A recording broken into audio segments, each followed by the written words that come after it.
अरे भूरे जी, क्या हमें उनके साथ जाना चाहिए था? हमारा प्लान कामयाब तो हो गया, लेकिन हमें भी तो अनाज जमा करना होगा। ये सब तो हमने सोचा ही नहीं। हमारा घोंसला भी उतना मजबूत नहीं है। अब हम क्या करें? अरे रीमा, जब भूरा है तुम्हारे साथ तो टेंशन की क्या बात। हमारा घोंसला उतना भी कमजोर नहीं है। वो इस बारिश को आसानी से झेल लेगा। और रही बात अनाज जमा करने की, तो मेरे पास उसके लिए एक और प्लान है। थोड़ी ही देर में जोरदार बारिश शुरू हो गई। बारिश की वजह से पंछियों को अनाज लेकर वापस आने में बहुत समय लग गया। जब सारे अपने अपने घोंसलों में वापस आ गए, तब उन्होंने देखा उनके घोंसलों में से सारा जमा किया हुआ अनाज गायब हो चुका था। अरे, ये सारा अनाज कहाँ गया? लाडो ने बाहर आकर देखा, सारे पंछी यही बात कर रहे थे। उनके भी घोंसलों में से सारा अनाज गायब हो चुका था। लगता है हम सारे जब अनाज लाने के लिए बाहर गए थे, तभी किसी ने इस मौके का फायदा उठाया है। सारे इस बात की शिकायत लेकर राजा जी के पास आ जाते हैं। कालू सारी बात राजा जी को बताता है।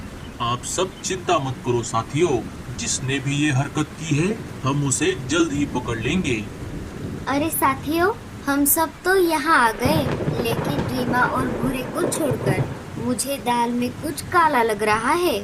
हाँ मीनू मौसी, मैं और सुंदर उल्लू जाकर देख कर आते हैं।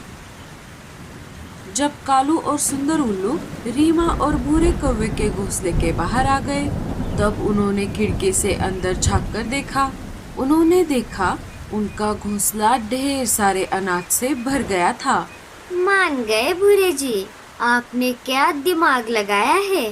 बिना मेहनत किए हमने इतना सारा अनाज चुरा लिया और बादलों को उकसाकर जंगल के सारे पंछियों को मजा भी चखाया। कालू और उल्लू ने उनकी बातें सुन ली। अच्छा, तो ये बात है। उन्हें क्या लगा, प्लान क्या वो दोनों ही कर सकते हैं? अब देखो मैं क्या करती हूँ। मीनू नाम है मेरा। साथियों, मेरी बात सुनो। मीनू मौसी सबको पूरा प्लान ठीक से समझा देती है। हाय रे, मर गई रे मेरा पैर।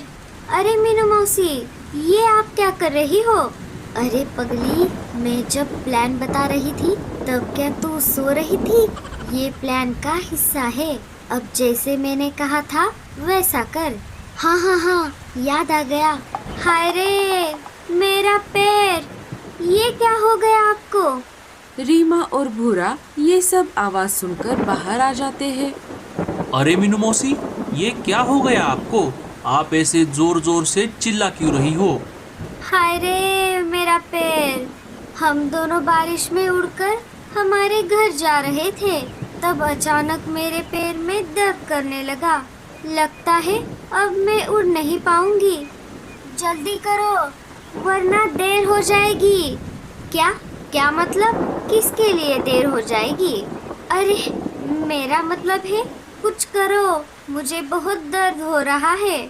जैसे ही मीनू मौसी के तरफ से सिग्नल मिला, घोंसले के पीछे के खिड़की से कालू अंदर आ गया और एक एक करके अपने साथियों की मदद से सारा अनाज ले गया।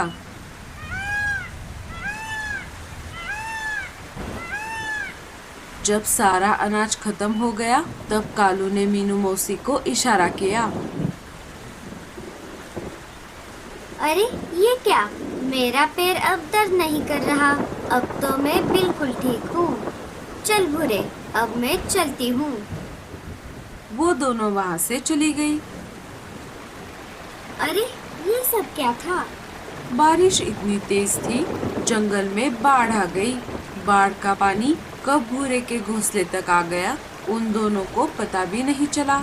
देखते ही देखते उनका घोंसला पानी में डूब गया। अरे भूरे जी, ये क्या हो गया?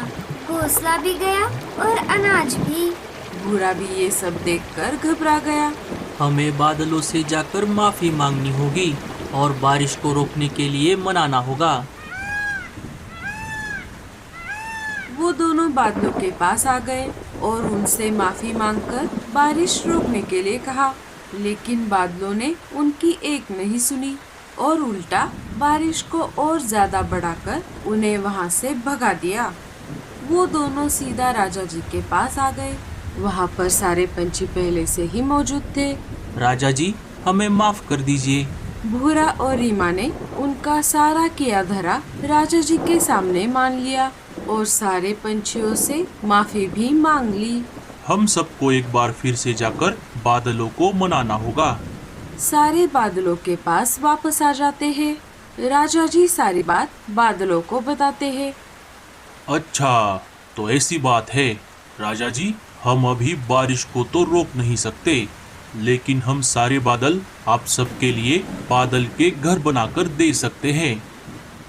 बादल सारे पंछियों के लिए अलग अलग बादल से बने घर बना देते हैं और उनमें ढेर सारा अनाज भी रख देते हैं। जब तक बारिश चलती रहेगी, आप इन बादलों के घरों में रह सकते हो। सारे पंछी बादलों का शुक्रिया अदा करते हैं और बादलों के घरों में रहने लगते हैं।